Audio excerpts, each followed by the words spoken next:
Cross ಮಾಡೋದು. Cut ಮಾಡಿ ರೈಟಿಗೆ ಒಂದು ರೌಂಡು ಸಾಕು, ಅದೇ ತಿರುಗುತ್ತೆ. ಹಾಂ, ಈ ಕಡೆ ನೋಡಿ. ಸೂಪರು, ಕ್ರಾಸ್ ಮಾಡಿಬಿಟ್ರಿ ಸುಶೀಲ್ ಅವರು. ಹಾಂ, ಸ್ವಲ್ಪ ರೈಟಲ್ಲಿ ಆರಾಮಾಗಿ ಅದೇ ರೈಟಿಗೆ ಅಷ್ಟೇ. ಕ್ಲೀನಾಗಿ ಟರ್ನ್ ಆಗಿ ಈಗ ಸೀದಾ ಮಾಡಿ ಒಂದು ರೌಂಡು ಮಾಡಿ ಅಷ್ಟೇ ಸಾಕು. ಹಂಗೆ ನಾವು ಸ್ಟೇರಿಂಗಲ್ಲಿ ಟರ್ನ್ ಮಾಡಿ ಸೀದಾ ಮಾಡ್ಕೊಳೋದು. ಹಂಗೆ ಏನು ಭಯ ಪಡಬಾರ್ದು. ನಿಮಗೆ ಏನಾದ್ರು ಕನ್ಫ್ಯೂಸ್ ಆದ ಕ್ಲಚ್ ಬ್ರೇಕಾಗಿ ನಿಲ್ಸ್ಕೊಳೋದು ಅಷ್ಟೇ.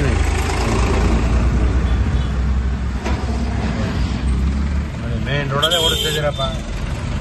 ಭಯ ಪಡ, ನಮ್ಮ ಟ್ರ್ಯಾಕಲ್ಲಿ ನಾವಿರೋಣ, ಅವ್ರ ಟ್ರ್ಯಾಕಲ್ಲಿ ಅವ್ರು ಹೋಗ್ತಾರೆ. ಈ ಕೊಡಿ ಎಸ್ಟೇಟ್ರು, ಸ್ವಲ್ಪ ಕೊಡಿ ಎಸ್ಟೇಟ್ರು. ಹಂಗೆ ಓಕೆ. ಕಾರ್ ಒಳಗೆ ನಾನೇ ಕುತ್ಕೊಳ್ಳೋದು, ಬರೀ ಲೆಫ್ಟ್ ರಿವರ್ಸ್ ಮಾತ್ರ ಕೇಳ್ತಾರೆ. ಅದು ನೆಕ್ಸ್ಟ್ ಹೇಳ್ಕೊಡ್ತೀನಿ ಕ್ಲಾಸ್ ಆದಮೇಲೆ, ಆಯಿತಾ? ಓಕೆ, ರನ್ ಮಾಡ್ಕೊಂಡು ಫುಲ್ ಕ್ಲಚ್ ಬ್ರೇಕು ಅಷ್ಟೇ. ಭಯ ಪಡಬಾರ್ದು. ಬನ್ನಿ, ಅರ್ಧ ಕ್ಲಚ್ಚು ಅಷ್ಟೇ. ನಿಮ್ಗೆ ಯಾರು ಅಡ್ಡ ಬಂತು ಅಂದರೆ ಫುಲ್ ಕ್ಲಚ್ ಬ್ರೇಕಾಗಿ ನಿಲ್ಲಿಸ್ಬಿಡೋದು ಅಷ್ಟೇ.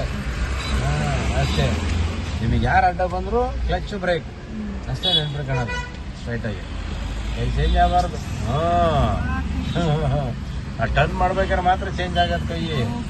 ಇನ್ನು ಸೀದಾ ರೋಡ್ ಇದ್ದಾಗ ಒಂಚೂರು ಲೆಫ್ಟ್ ಬೇಕಾ ಇಷ್ಟೇ ಮಾಡ್ಕೊಳೋದು, ಬಂದ್ಬಿಡುತ್ತೆ. ಮತ್ತೆ ಸೀದಾ ಮಾಡ್ಕೊಳೋದು ಹಂಗೆ. ಮತ್ತೆ ಒಂಚೂರು ರೈಟಿಗೆ, ಹಂಗೆ. ಈ ಕಡೆ ಹೆಸರು ಸ್ವಲ್ಪ. ಫೈನ್.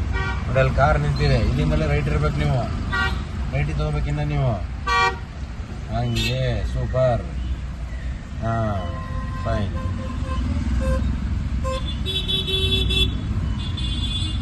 ಹೋಗಿ ಸ್ಟ್ರೈಟಾಗಿ.